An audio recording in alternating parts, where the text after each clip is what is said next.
अब हम सुनेंगे चाणक्य नीति का 16वां अध्याय। तो शुरू करते हैं। संसार एक कड़वा वृक्ष है, लेकिन आश्चर्य है कि इस पर अमृत सरीखे मीठे और जीवन देने वाले दो फल लगते हैं, एक मधुर वाणी और दूसरी सज्जनों की संगति। चाणक्य कहते हैं कि जिस मनुष्य ने इस संसार रूपी जाल को काटने के लिए प्रभु के स्वरूप का ध्यान नहीं किया, जिसने स्वर्ग के द्वार खोलने के लिए धन रूपी धन का संग्रह नहीं किया, जिसने स्वप्न में भी नारी के सुंदर स्तनों और जंघाओं का आलिंगन नहीं किया, वो माता के यौन रूपी वृक्ष को काटने वाले कुल्हाड़े का काम करता है।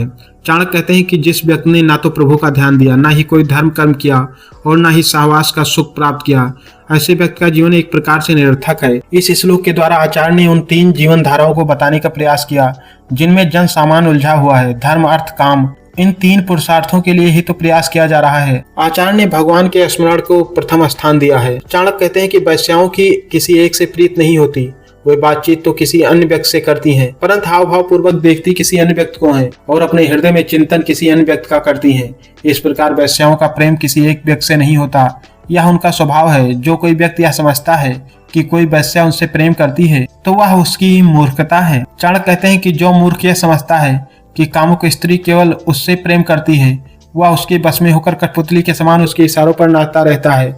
वास्तविकता यह है कि मनुष्य कामुक स्त्री के छल कपट को नहीं समझ पाता। स्त्री अपने चातुर्य से व्यक्ति के मन में यह विश्वास पैदा कर देती है कि वह उसी से प्रेम करती है। जो उस पर विश्वास कर लेता है वह व्यक्ति मूर्ख है। वह उसके इशारों पर कठपुतली के समान नाचता रहता है। उसका व्यक्तित्व और अस्तित्व दोनों ही समाप्त हो जाते हैं। चाणक्य कहते हैं इस संसार में ऐसा कोई व्यक्ति नहीं जिसे धन और ऐश्वर्य के प्राप्त होने पर अपमान न हुआ हो। कोई भी विषय भोगों में लिप्त व्यक्ति ऐसा नहीं हुआ जिसे कष्ट न भोगने पड़े हों। संसार में ऐसा कौन सा व्यक्ति है जो सुंदर स्त्रियों के बस में न हुआ हो। मांगने वाले व्यक्ति को कब सम्मान मिला है और कौन व्यक्ति ऐसा है जो दुष्ट लोगों के चक्कर में फंसकर कुशलतापूर्वक संसार में रह सकता है। चाणक्य कहते हैं संसार में ऐसे बहुत कम व्यक्ति होते हैं जो धनवान होने पर भी अपमान रहित और नम्र बने रहते हैं। संसार में कोई ऐसा व्यक्ति नहीं है जो विषय भोगों में लिप्त होने के बाद कष्टों में न फंसा हो, और संसार में ऐसे व्यक्तियों का भी अभाव है जो स्त्रियों के मोह जाल में न फंसे हों। जो सदा याचना करता रहता है, उसे सम्मान कैसे मिल सकता है। चाणक्य कहते हैं आज तक ना तो सोने के मृग की रचना हुई है और ना ही किसी ने सोने का मृग देखा है, फिर भी श्री रामचंद्र स्वर्ण मृग को पकड़ने के लिए उतावले हो गए। यह बात ठीक ही है कि जब मनुष्य के बुरे दिन आते हैं तो उसकी बुद्धि उल्टी बातें सोचने लगती है। चाणक्य कहते हैं मनुष्य अपने अच्छे गुणों के कारण ही श्रेष्ठता को प्राप्त होता है, ऊंचे आसन पर बैठने के कारण नहीं। राजभवन की सबसे ऊंची चोटी पर बैठने पर भी कौवा कभी गरुड़ नहीं बन सकता। चाणक्य कहते हैं सभी स्थानों पर मनुष्य का आदर सत्कार उसके गुणों के कारण होता है।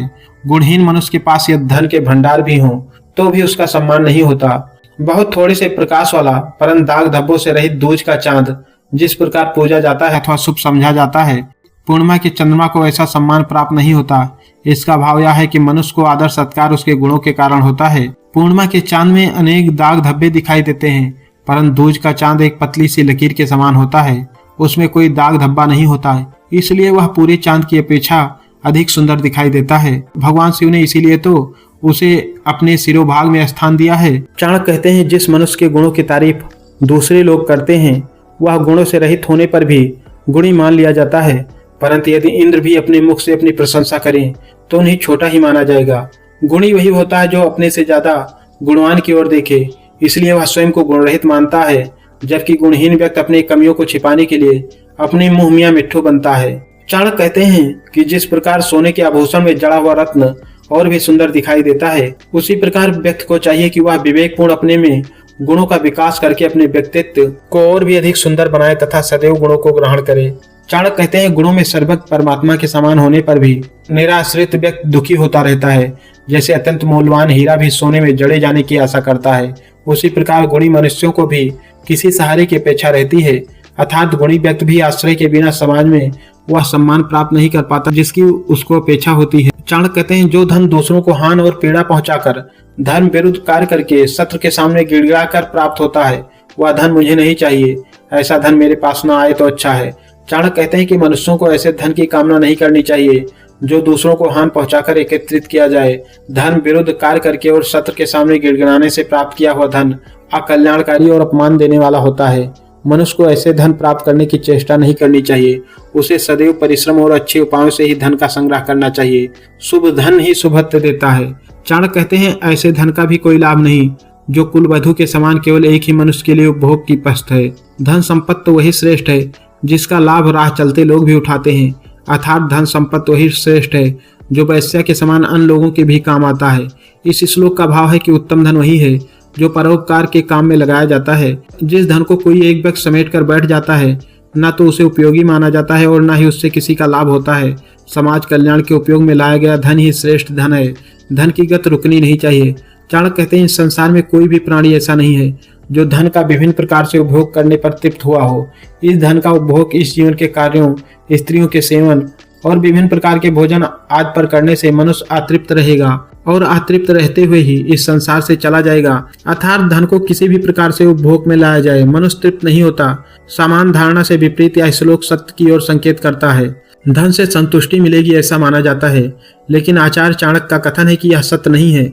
चाहो तो देख लो, हाँ यह धन संतुष्टि देगा तो केवल परोपकार में लगकर ऐसा धन मनुष्य को संतोष और तृप्ति दोनों प्रदान करता है। चाणक्य कहते हैं कि सभी प्रकार के अन्न, जल, वस्त्र, भूमि दान आदि सभी प्रकार के ब्रह्म यज्ञ, देव यज्ञ और बल यज्ञ आदि सभी कर्म नष्ट हो जाते हैं। अर्थात यह सभी वस्तुएं नष्ट होने वाली हैं, परंतु सुपात्र व्यक्ति को दिया हुआ दान और प्रमाणित को दिया गया अभय दान कभी भी नष्ट नहीं होता। चाणक्य कहते हैं, संसार में एक तिनका अत्यंत हल्का होता है, तिनके से भी अधिक हल्की रुई होती है, परंतु याचक को तो सबसे अधिक हल्का माना गया है।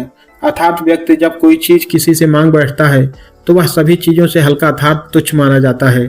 चाणक्य कहते हैं कि अपमानित होकर जीने के बजाय मर जाना अधिक अच्छा होता है, क्योंकि मृत्यु से तो क्षण भर का ही कष्ट होता है, जबकि अपमानित होने पर व्यक्ति दिन प्रतिदिन मरता रहता है। भाव यह है कि व्यक्ति को अपना जीवन सम्मान पूर्वक बिताना चाहिए। अपमानित होने की अपेक्षा मर जाना इसलिए श्रेष्ठ माना गया है क्योंकि मरते समय क्षण भर का कष्ट होता है, जबकि अपमानित व्यक्ति हर पल दुख झेलता रहता है। चाणक्य कहते हैं, मधुर बोली वाले से सभी प्राणी प्रसन्न रहते हैं, अतः व्यक्ति को सदैव प्रिय वचन बोलने चाहिए। उसे चाहिए कि वह वाणी में अमृत रूपी मधुरता घोलकर बोले। व्यक्ति को वाणी से दरिद्रता नहीं होनी चाहिए। मधुर भाषण के लिए कहा गया है कि जो व्यक्ति मीठी बातें बोलता है, प्रेम पूर्वक व्यवहार करता है, वह सबको अपना बना लेता है। अर्थात मनुष्यों को मधुर भाषण करने में बिल्कुल भी कंजूसी नहीं दिखानी चाहिए। चाणक्य कहते हैं, संसार एक कड़वा वृक्ष है, इसके दो फल ही अमृत जैसे मीठे होते हैं, एक मधुर वाणी और दूसरी सज्जनों की संगत। जो व्यक्ति मधुर वाणी का प्रयोग करता है वह शत्रुओं को भी जीत लेता है। और दूसरी है मधुर संगति, सज्जनों की संगत, अर्थात मनुष्यों को मधुर प्रिय वचन बोलने और सज्जनों की संगत करने में कभी हिचकिचाना नहीं चाहिए। संसार में से सब तो कड़वा ही है। चाणक्य कहते हैं, अनेक जन्मों से मनुष्य ने दान, अध्ययन और तप आज जिन बातों का अभ्यास किया, उसी अभ्यास के कारण वह बार बार उन्हें दोहराया करता है। इस श्लोक का भाव यह है कि मनुष्य को अपनी भावी जीवन सुधारने के लिए इस जन्म में अच्छे कार्य करने का अभ्यास करना चाहिए। पहले के अभ्यास का ही परिणाम है हमारा आज, और भविष्य में जो हम होंगे वो होगा आज के अभ्यास का प्रतिफल। चाणक्य कहते हैं, जो विद्या पुस्तकों तक सीमित है और जो धन दूसरों के पास पड़ा है, आवश्यकता पड़ने पर ना तो वह विद्या काम आती है और ना ही वह धन काम आता है। आचार्य कहते हैं कि विद्या दिमाग में होनी चाहिए तथा धन सदैव हाथ में होना चाहिए, तभी ये बुरे समय में काम आ सकते हैं।